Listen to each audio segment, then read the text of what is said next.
Maduro के अगवा होने पर वेनेजुएला के उपराष्ट्रपति का बड़ा बयान सामने आया है और ये कहा है कि हम मादुरो के जिंदा होने की पुष्टि चाहते हैं। साथ ही ये भी कहा गया है कि वेनेजुएला उपराष्ट्रपति ने कहा कि हमें मादुरो और उनकी पत्नी के बारे में कुछ भी नहीं पता।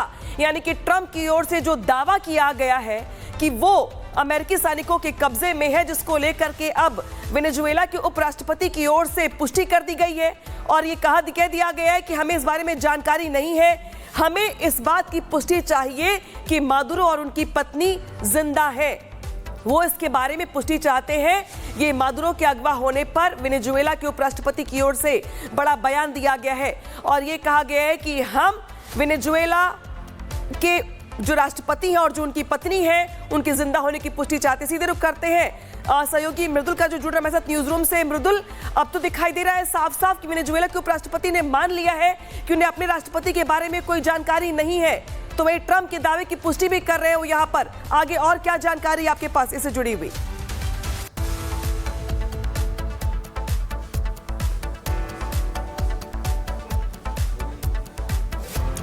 तो यहाँ पे देखिए जिस तरीके से बता रहे आपको बड़ी खबर, वेनेजुएला के उपराष्ट्रपति की ओर से राष्ट्रपति को लेकर के निकोलस मादुरो को लेकर के बड़ा बयान दिया गया और ये कहा गया कि हमें मादुरो और उनकी पत्नी के बारे में जानकारी नहीं है, हम उनके सलामती की पुष्टि चाहते हैं, जो ट्रंप की ओर से दावा किया गया था।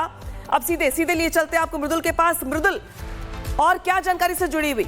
देखिए, सबसे पहले आपको ये समझना होगा अनामिका, जो दावा उपराष्ट्रपति की तरफ से किया गया है वो ट्रंप के दावे के बाद आया है। पहले मदुरो दावा करते हैं कि हम इसका जवाब देंगे और उसके कुछ ही चंद घंटों बाद उन्हें अमेरिका कैप्चर करता है, ये डोनाल्ड ट्रंप बताते हैं। अब सीधा मतलब ये है कि उन्होंने जो भारतीय समय है वो रात 8 बजे है, अमेरिका का समय रहेगा सुबह 11 बजे। वो प्रेस कॉन्फ्रेंस करेंगे, उसमें जानकारी देंगे। लेकिन अभी तक जो तस्वीर का इंतजार किया जा रहा है, जो अभी तक वहां धमाके की तस्वीरें हमने देखी हैं, उससे सीधा यह लगता है कि वेनेजुएला पर राष्ट्रपति ट्रंप ने जो ऑपरेशन कंडक्ट कराया वो सफल रहा है। और वेनेजुएला के उपराष्ट्रपति की तरफ से जैसा बयान सामने आया है, ये आप मानकर चलिए कि वहां पर इस समय मादुरो और उनकी पत्नी के बारे में किसी को जानकारी नहीं है। यानी यूएस फोर्सेस ने जो ऑपरेशन कंडक्ट किया उसमें वो सफल रही हैं। पहला पॉइंट हमें यह समझ में आता है। लेकिन दूसरी और सबसे महत्वपूर्ण बात यह है, कई जो मीडिया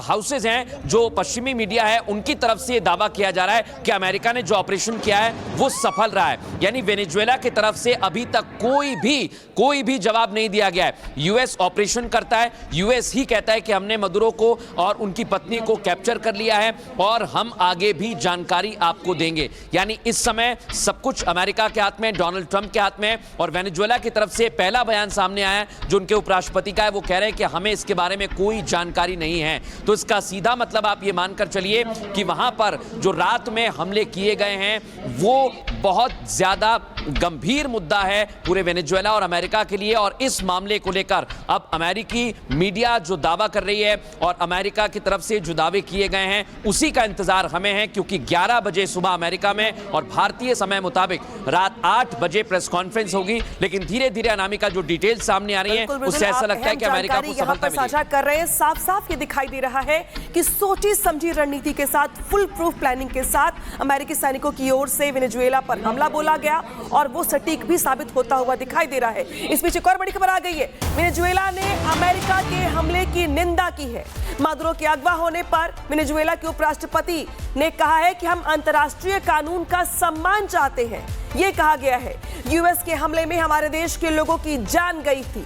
तो देखिए, जो यहाँ पे दावा किया गया है वेनेजुएला की ओर से कहा गया है और ये कहा गया कि जो अंतर्राष्ट्रीय कानून है हम उसका सम्मान चाहते हैं। मृदुल, वेनेजुएला की ओर से साफ साफ ये दिखाई दे रहा है कि चीजें, बातें और एक तरीके से जो शक्ति है वो उनके हाथों से निकल चुकी है। सब कुछ अमेरिका के फुल प्रूफ प्लानिंग के साथ हुआ, अमेरिका इसमें सफल हुआ और अब यहाँ पे दलील दी जा रही है वेनेजुएला की ओर से कि जो अंतर्राष्ट्रीय कानून है उसका सम्मान होना चाहिए। देखिए, आपको चीजें समझनी होंगी क्योंकि अब जो है जियोपॉलिटिकल सिचुएशन और ज्यादा बढ़ेगी और ज्यादा बदलेगी। आप देखिए, वेनेजुएला का बयान सामने आ गया है और इस मामले में वो चीन और रूस का भी रुख कर चुका है। या अभी तक हमने देखा रूस की पहली प्रतिक्रिया आई है। रूस कह रहा है कि यूएन सिक्योरिटी काउंसिल की मीटिंग होनी चाहिए। यानी इस समय अब दुनिया की निगाहें हैं, जो कल तक शांति की बात करते थे वही हमला कर देते हैं और उस देश पर हमला करते हैं जो उनके पड़ोस में है, छोटा देश है, दुनिया जानती है वेनेजुएला अमेरिका का मुकाबला नहीं कर सकता है। लेकिन अब रूस की एंट्री यहां पर हुई है, यूएन सिक्योरिटी काउंसिल की बात की जा रही है और उधर से वेनेजुएला की तरफ से बयान आ रहे हैं।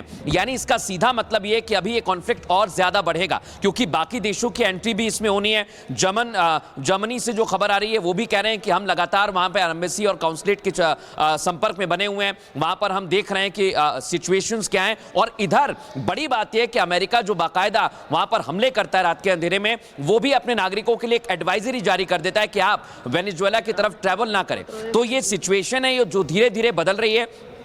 और सबसे बड़ी और एक और अहम मैं खबर आपको बता रहा हूं, रूस ने अब इस हमले की निंदा कर दी है। यानी कल तक जो अमेरिका रूस को बता रहा था, रूस यूक्रेन कॉन्फ्लिक्ट के बारे में जानकारी दे रहा था, अब उसकी निंदा हो गई है। यानी अब वेनेजुएला पर जो अटैक हुआ है उसकी निंदा रूस की तरफ से की गई है। और आप सीधा मानकर चलिए कि अब जो नैतिकता की बात आती है, जो डोनाल्ड ट्रंप बार बार कह रहे थे रूस यूक्रेन कॉन्फ्लिक्ट के दौरान, अब उन्हीं पर वो सवाल उठाए जा रहे हैं। और हो ना हो रूस की तरफ से इशारा बताया जा रहा है कि हम इसकी निंदा करते हैं और यूएन सिक्योरिटी काउंसिल की मीटिंग तुरंत होनी चाहिए क्योंकि दुनिया भर में जो हालात बने हैं वो वाकई चिंता का विषय है दुनिया भर के लिए। क्योंकि अगर अलग अलग फोर्सेस पर आप देखेंगे, अलग अलग देशों में आप माहौल देखेंगे तो ये दुनिया के लिए ठीक नहीं है और इसलिए सिक्योरिटी काउंसिल की मीटिंग की बात कही। लेकिन देखिए महत्वपूर्ण ये भी है कि कई देशों की जो टिप्पणियां आई हैं या इस पूरे मामले को लेकर के जो चिंता जाहिर की गई है, वो यहाँ पे बताती है कि क्या वर्ल्ड वॉर 3 की आहट है। जिस तरीके से हम देख रहे हैं कि जो टेंशन कई देशों के बीच में पहले से बनी हुई है और इस बीच अमेरिका की ओर से की बड़ी स्ट्राइक है, स्ट्राइक कहे या इसे कहे तख्ता पलट, वो अपने आप में दिखाता है कि कई देशों की चिंता अब और बढ़ गई है और कई देशों की नजरें फिलहाल वेनेजुएला पर बनी हुई हैं। मृदुल, जिस तरीके से आप ये बता रहे हैं, कह रहे हैं कि कई देश जो है इस पूरे मामले में चिंता जाहिर कर रहे हैं, चाहे जर्मनी की बात करें, चाहे हम रूस की बात करें, और ये दिखाता है कि कई जो छोटे छोटे देश हैं वो इस पूरे मामले पे नजर बनाए हुए हैं और उनकी चिंता खुद को भी लेके बढ़ी हुई है आने वाले दिनों के लिए। देखिए चिंता तो बढ़नी लाजमी है क्योंकि आप देखिए अगर कहीं भी कॉन्फ्लिक्ट होते हैं या वॉर जैसी सिचुएशन आती है अनामिका, तो दुनिया भर पर इसका असर पड़ता है। हमने देखा है रूस यूक्रेन युद्ध के दौरान किस तरह से पूरे यूरोप पर इसका असर पड़ा और यूरोप पर असर पड़ना यानी पूरी दुनिया पर असर पड़ना। और इसीलिए लगातार अमेरिका की कोशिश थी कि उसे शांत कराया जाए, लेकिन फिर अलग अलग जगह पर युद्ध की आहट से दुनिया भर में इस समय अस्थिरता है और जो वेनेजुएला और अमेरिका के बीच में कॉन्फ्लिक्ट हो रहा है वो भी अस्थिरता पैदा करेगा। क्योंकि जहां अमेरिका दावा करता है कि हम युद्ध को रुकवा देते हैं, लेकिन डोनाल्ड ट्रंप तो खुद एक ऐसा हमला करते हैं जो उन पर जो तमाम देश, चाहे रूस ने सबसे पहले अटैक किया हो, जर्मनी इस बारे में अभी निगाहें वहां पर गड़ाए बैठा है। तो आप ये मानकर चलिए कि अस्थिरता हो रही है। लेकिन जिस तरह से उम्मीद की जा रही थी कि 2026 में दुनिया भर में शांति आएगी, लेकिन अलग अलग वॉर फ्रंट हम इस समय देख रहे हैं। और अभी के जो हालात हैं, अगर ऐसा दावा अमेरिका की तरफ से किया गया है कि हमने मदुरो को और उनकी पत्नी को कैप्चर कर लिया है, थोड़ी देर में हम तस्वीरें भी दिखा देंगे, तो आप ये मानकर चलिए कि इस समय वेनेजुएला में जो भी सरकार बनेगी, क्योंकि पहले ही मदुरो कह चुके थे कि वो तख्ता पलट करना चाहते हैं, और अगर ट्रंप की ये पूरी कोशिश है तो फिर कई और मोर्चों पर हम ऐसी स्थितियां दुनिया भर में देख सकते हैं। और हम यही मानकर चलते हैं कि अभी जो शांति की बात की जा रही थी अनामिका, उसमें वक्त लगेगा, कई और फ्रंट पर हमें वॉर देखने को मिल सकता है अनामिका। तो बहुत कुछ और ऐसा है जो अभी देखने को मिल सकता है।